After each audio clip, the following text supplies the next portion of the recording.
A large fire has happened in Almaty Flea Market, located in the lower outskirts of the city. The market, also known as Barhoka, started burning late on February 4, after all the doors were closed and all the traders and customers were long gone, so there were no human casualties. Firefighters got the message about the fire at 9:09 p.m. and arrived to the site 9 minutes later. The flames initially engulfed 40 square meters of the flea market section called Jupiter, packed with a variety of consumer goods, and tried to spill into the neighboring Alatau 1 section, but were thrown back by the firefighters. However, the fire was so large that they could not take it under control right away, and it eventually covered the area somewhere between 1,000 and 1,500 square meters. The damage is still being estimated.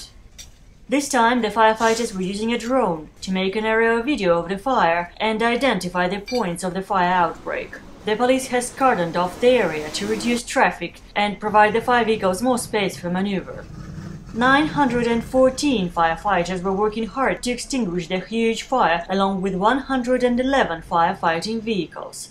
Their deliberation and numbers helped them stop the fire from spreading any further at 10:17 and extinguish the fire completely by midnight.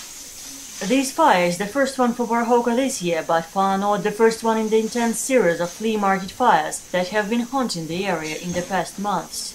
None of these fires claimed any human lives, but have damaged people's property worth millions of tenge, leaving hundreds of traders broke.